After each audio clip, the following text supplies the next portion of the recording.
These habits, they seem to come in without any announcement. And later on, they become so strong. It's like a cable that you just can't cut. One strand was getting added at a time. And once the cable is formed, people feel they are enslaved by their habits. So let's understand now how to change habits. There is the cue. The cue, the trigger could be anything. A time of the day. In this time, I develop this desire. Or it could be a place. Or it could be a picture. Or a person. Whatever. That's the trigger. And then the conditioned response could be an emotion, a desire, a behavior, whatever. And the reward. The reward could be pleasure. It could be emotional comfort. It could be physical comfort, etc., etc. However, the brain is so smart, it doesn't need any external rewards. It's got its own chemicals, dopamine, serotonin, etc., which it secretes to reinforce the habit loop. Now these habits, they seem to come in without any announcement. And later on, they become so strong. It's like a cable that you just can't cut. One strand was getting added at a time. And once the cable is formed, people feel they are enslaved by their habits. Surgeries have been done on alcoholics. And it's been discovered that the habit, the addiction, is still remaining. These addictions are severe habits. It could be addiction to smoking. The Surgeon General of America warns that smoking is injurious to health. The person who is smoking knows. The doctors warn them, you'll get tuberculosis, etc., etc. But the habit is so strong, they are unable to give it up. The best definition of a cigarette that I have heard is a pipe with smoke at one end and fool at the other end. But how did this guy get fooled? The habit got created unannounced. And now they find they are unable to break away from it. I was once walking in Chandni Chowk, a very busy marketplace of Delhi. And one lady was sitting on the footpath there, selling her goods in a pot. Aiye, come, I've got this, please eat this. And if you eat my goods, then no dogs will bite you. And thieves will never come to your house. And you will not even grow old. I said, wow, this is the superfood of the century. The Americans need to know of this. They came to know about turmeric and cinnamon, etc. Now they have to be informed about this superfood. So I said, Mataji, how come eating this, no thieves will come, dogs will not bite, and you will not even grow old? What are you selling? She said, Babaji, I am selling tobacco. So how come these benefits of tobacco? She said, if somebody keeps eating tobacco, they'll get tuberculosis. So they'll cough through the night. And when they keep coughing through the night, any thief who arrives will say, oh, this guy is awake, let me try another house. And finally, they'll become weak to walk. They will need a stick. So the stray dogs that walk around, when they see the stick, they will not come to bite you. And you will die before growing old, so you'll never grow old.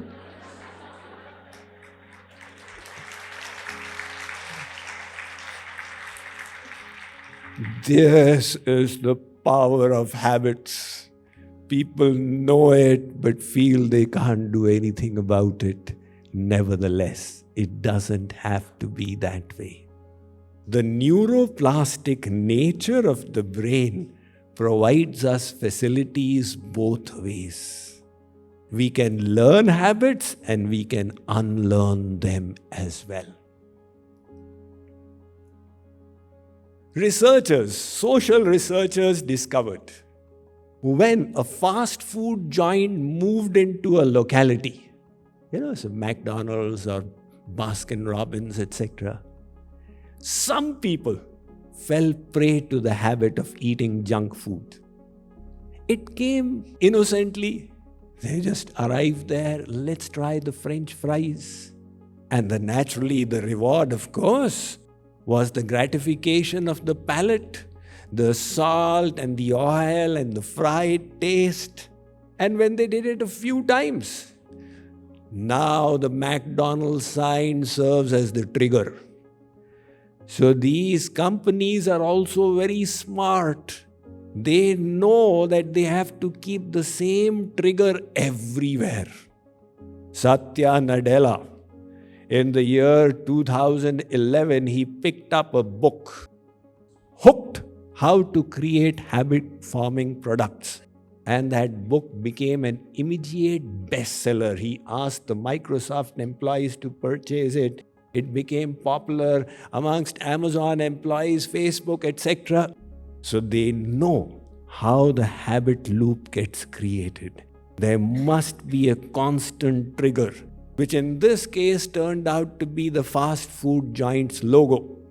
And then the conditioned response, the desire and its fulfillment leading to the reward, until they were bearing the bad effects of being hooked to junk food.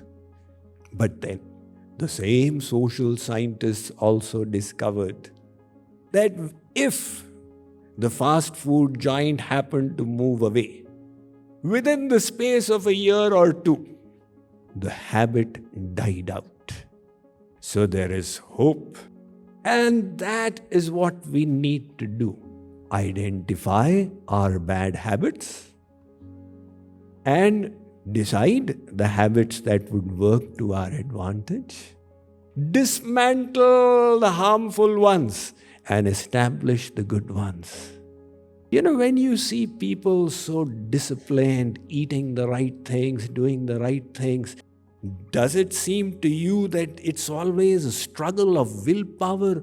Arey, nahi Baba, I will not have the gulab jamun. It just comes naturally to them because they have created one habit after the other after the other. So let's understand now how to change habits. Behavior will go through 3 phases. The first is conscious incompetence. And what is that? Whenever you wish to learn some new habit, some new attitude, new mindset, in the first stage you will use your intellect completely. And yet you will be incompetent at it. Like when we all learned cycling as little children, the first time we got onto the bicycle, we had to exert our brain because our friends told us, you need to move the pedal and hold the handle and keep the balance and look in front. Our brain said 4 things together. We tried hard, but we fell. So this was the stage of conscious incompetence. But then we kept on practicing and we went to the second stage, which was conscious competence. Now, we were exerting ourselves consciously and we became competent in the same thing. Now there was no question of falling from a bicycle. I used to do it when I was 5-year-old. Now it's okay. And we kept on practicing until we came to the third stage, which was unconscious competence. Now we've achieved such ability, such mastery over it, that while doing it, we can even think of other things. So your friend is cycling along, you're speaking to your friend, and you're even leaving the handle because the brain is able to balance even without catching the handle. So likewise, when you wish to create a new habit, remember these 3 stages will appear. In these, the first stage, conscious incompetence, will require the most effort. The second stage, conscious competence, will require less effort. And the third will require the least effort. Like I remember, when Apollo 11 took off, I was a little child in 1969. And I still remember it had those 3 fuel tanks. The bottom tank was the biggest because as the rocket is breaking out of the gravitational pull of the earth, the maximum energy is expended in the first few seconds. So the first tank was the biggest, and when it got empty, it then dropped it. And then the second tank was smaller.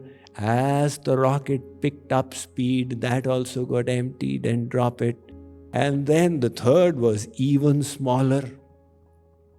Likewise, people ask me, Swamiji, I'm a night guy. How do I become a morning guy? So I say, look, first day, there will be a huge struggle.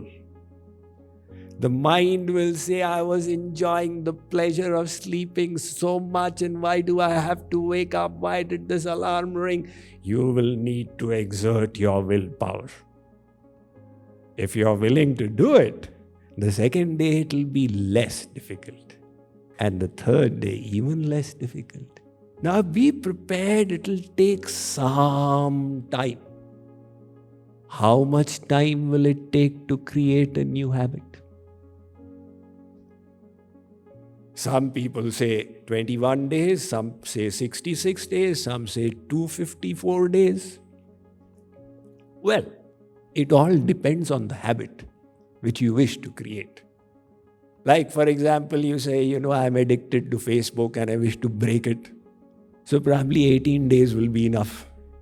But when it comes to breaking the habit of maybe chemical addiction, then longer time will be required. So, whatever be the case, you need to be patient. And remember, there will be a valley of discontent where you are putting in the efforts, but there are no apparent results visible. That valley of discontent is discouraging to people. I tried so hard and the new habit has not come about. And then people say, humse to nahi hota. I am not able to do it. Swamiji, tell me something else. Well, look, you will need to be patient because any change that happens suddenly is not actually so sudden. The earthquakes that come suddenly, factually, the tectonic plates in the crust of the earth, they were rubbing against each other for millions of years and the pressure was building up until suddenly it erupted. It is just like, suppose you have a chunk of ice at minus 20 degrees Fahrenheit and you wish to melt it. Start giving it heat. It has reached 0 degrees Fahrenheit, but it's still not melted. Give it more heat, it's reached 30 degrees and still ice. How discouraging this is. 31, no hope, let me give up. And at 32, it suddenly thawed. So you say it suddenly happened, but there was a history behind it. So likewise, you have a circuitry in your head of the old habit. Electricity, as we all know, likes to follow the path of least resistance. Now you are creating new circuitry, and the electricity says it's not strong enough as yet. It wishes to go by the old path. So initially, you must be careful. You have heard of people who said, I have gotten free of the smoking habit. But the old circuitry was there. And they said, let me try once, how will it matter? It all got revived, all the struggle went to waste.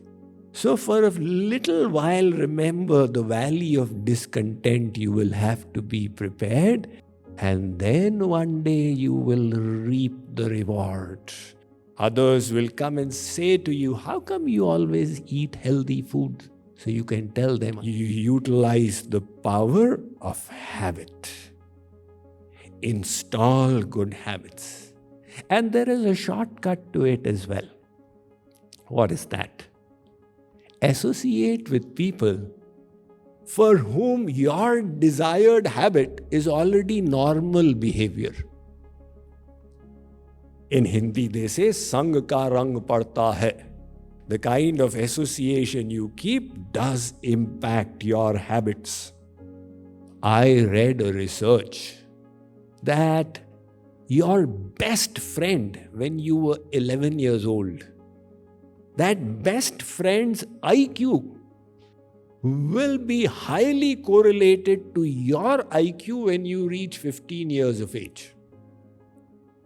Which means your best friend at 11 impacted the development of your IQ so much.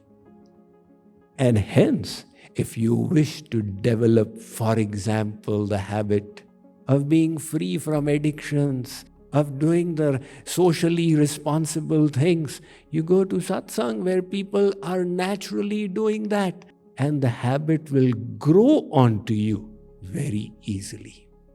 Hence, the power of satsang, holy association, because it helps you develop good behaviors.